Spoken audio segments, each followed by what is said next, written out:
My philosophy basically is recruit character and to recruit young players. The best teams that we had in my era with the coaches that worked with me were recruited at age 17, 18, and 19.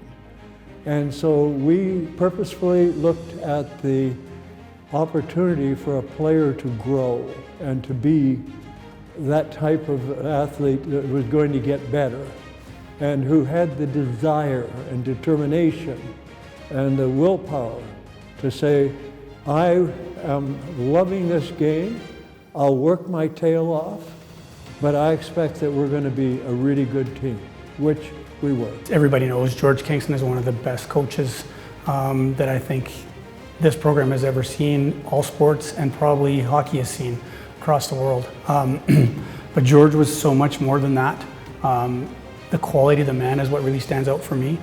He did everything the right way, treated his players, officials, opponents with class and respect at all times. And I think that's what stood out for me, and that's probably one of the biggest things I took when I left the program was how to act around the sport. The league was a terrific league, and the respect that the teams had for each other meant that it was very, very difficult to win.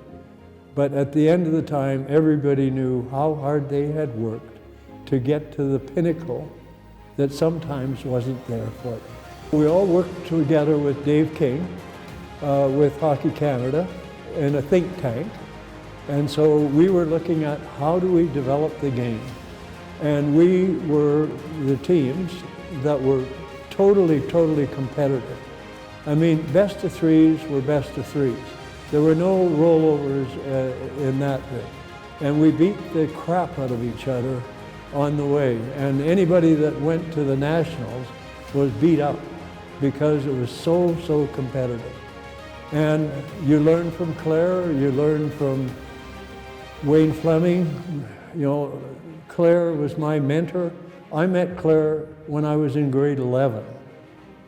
He, like Murray Smith, in the annals of Alberta sport, are really prominent people. I followed in their footsteps.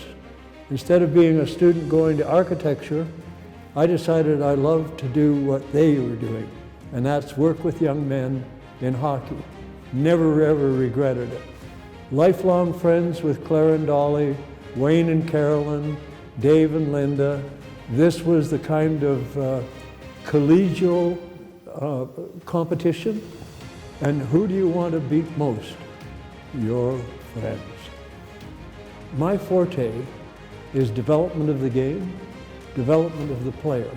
And where I've gone, my mission from the time when I was treated as a player with fear, threat, guilt, intimidation, negative slave owner mentality as a young player in the 50s and the 60s, I determined once I joined Claire and Murray that coaching improvement was going to be my main direction in the sport of ice hockey.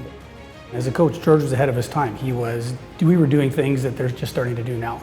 But again, it was that aspect of people came first. We were people first before we were athletes. Pure coaching was the University of Calgary.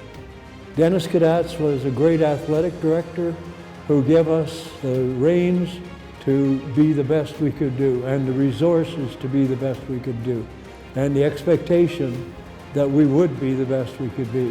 He remembers every single player's name and their significant others still to this day. We get together he comes to Stampede every year, and we get together some of the old alumni guys and hockey guys, and George always makes a point of coming to join us and remembers everybody. And every year it's a different group of people. He remembers everybody and always asks about everybody's significant other. Again, quality of the person, realizes the importance of the person and not just the athlete. And that was always important to him. He wanted guys to graduate. He wanted them to go on and be, contributing people in society, not just here to play hockey and try to win championships. And we were really attuned. Our athletes were to graduate. That was the number one goal. They were university students, not to play hockey, but to play hockey alongside of getting the best education they could at the UC and then going out with that education. If they wanted to branch off and play hockey, which many, many did, then that university degree was always in their back pocket.